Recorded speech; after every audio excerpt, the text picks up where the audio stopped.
पिछली वीडियो में हम यही डिस्कस कर रहे थे कि बेसिकली बाइवेरिएट डेटा कैसा होता है।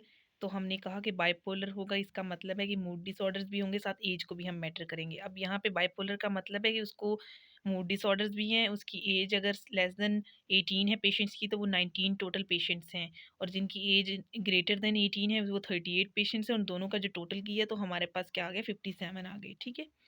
उसके बाद यूनिपोलर का मतलब है मूड डिसऑर्डर्स ही जस्ट होंगे, वो लिखे हुए हैं। यूनी और बाइपोलर दोनों होंगे तो सारे पेशेंट्स लिखे गए हैं और ये टोटल लिखे गए हैं। सही है। जब भी हमने बाइवेरिएट डेटा हो, उनकी जो टोटल नंबर ऑफ पेशेंट है जिसको हम सैंपल स्पेस कहते हैं कि टोटल लोग कितने लोग हैं जिनको हम ऑब्जर्व कर रहे हैं, जिनका डाटा ले रहे हैं, वो 318 है। ठीक है। अब हम आगे डिस्कस कर लेते हैं कि बेसिकली आपने बाइवेरिएट डेटा को निकालना कैसे होता है। सबसे पहले जब बाइवेरिएट डेटा होता है ना, उसके मार्जिनल प्रोबेबिलिटी निकालते हैं और जॉइंट प्रोबेबिलिटी निकालते हैं। मार्जिनल प्रोबेबिलिटी का मतलब है हर बंदे की इंडिविजुअल प्रोबेबिलिटी आप निकालते हो। ठीक है। और जॉइंट प्रोबेबिलिटी का मतलब है कि दोनों इवेंट को देखते हुए आप उन दोनों की इकट्ठी। जॉइंट का मतलब होता है हम जिस तरह कपल की बात करते हैं ना, कि दो कपल हैं, उनकी प्रोबेबिलिटी निकालना। इसी तरह जॉइंट प्रोबेबिलिटी के अंदर हम एज को भी देख रहे होते हैं, साथ साथ किसको देखते हैं, मूड डिसऑर्डर्स को भी देखते हैं। ठीक है। मैंने कुछ नाम रखे हुए हैं। ठीक है। लाइक मैंने जो नेगेटिव पेशेंट्स हैं उनका ए, बाइपोलर का बी, यूनिपोलर का सी और यूनी और बाइपोलर का डी।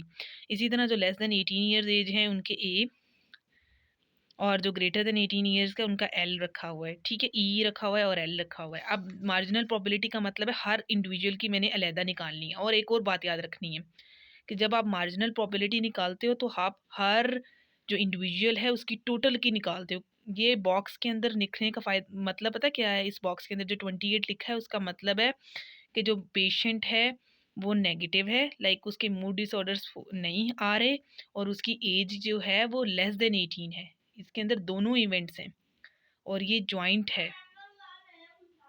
और इसी तरह ये नेगेटिव का मतलब है कि ये नेगेटिव पेशेंट है, इसकी एज जो है वो ग्रेटर देन 18 है, वो 35 है।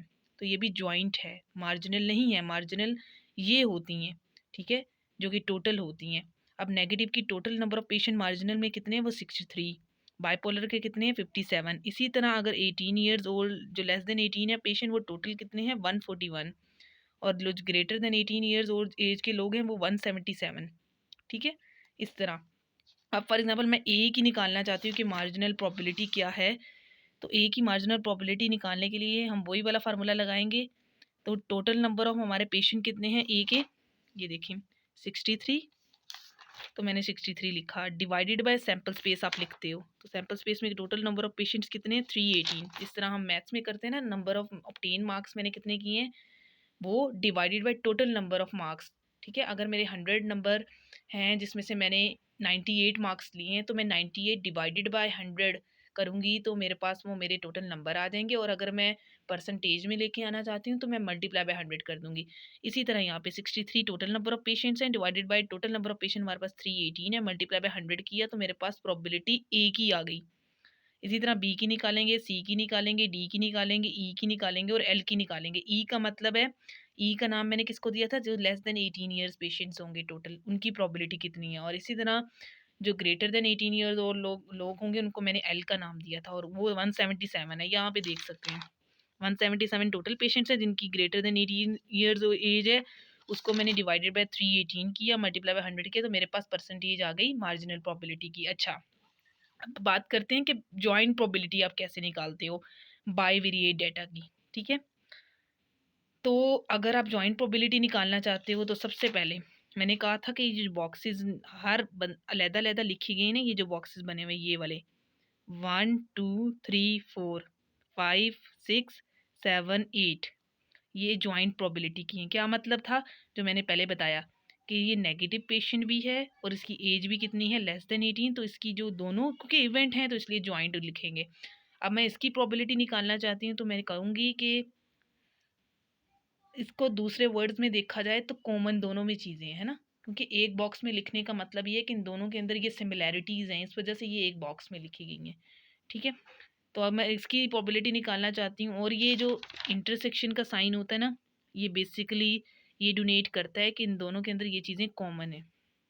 और आगे हम पढ़ेंगे डिटेल में कि इंटरसेक्शन जो होता है उसके लिए जो वर्ड यूज़ किया जाता है स्टैट्स के अंदर वो एंड है। ये इंटरसेक्शन और जो यूनियन है ये बेसिकली मैथ्स में किए जाते हैं।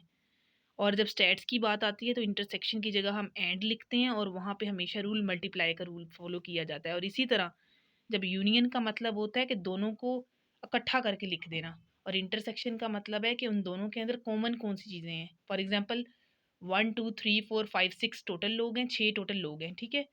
अब मैं कहती हूँ कि मैंने 2 ग्रुप्स बना दिए जिसके अंदर 1 3 5 और दूसरा ग्रुप बनाया 2 4 5। अब ये दोनों ग्रुप्स के अंदर 5 और 5 दोनों क्या हैं? कॉमन है एक दूसरे के अंदर, तो इसलिए ये जो इंटरसेक्शन का साइन होता है ये कॉमन के लिए होता है। यूनियन का मतलब होता है इकट्ठा करके चीज़ों को लिख देना। और जो यूनियन अगर स्टैट्स में यूज़ करना हो तो उसके लिए वर्ड यूज़ किया जाता है और उसके लिए हमेशा जो रूल अप्लाई किया जाता है वो एडिशन का है, ठीक है। ये बेसिकली रूल्स हैं। इस तरह मैथ्स के अंदर कुछ रूल्स होते हैं फॉलो करने के लिए, इसी तरह ये रूल्स हैं जिनको याद रखने हैं, ठीक है। अब जॉइंट प्रोबेबिलिटी हम देख लेते हैं कैसे निकालते हैं। जॉइंट प्रोबेबिलिटी ये देखें 28 है ना, मैंने कहा हम दोनों चीज़ें देखना चाह रहे हैं कि वो नेगेटिव पेशेंट भी है और उसकी एज लेस देन 18 है, तो वो 28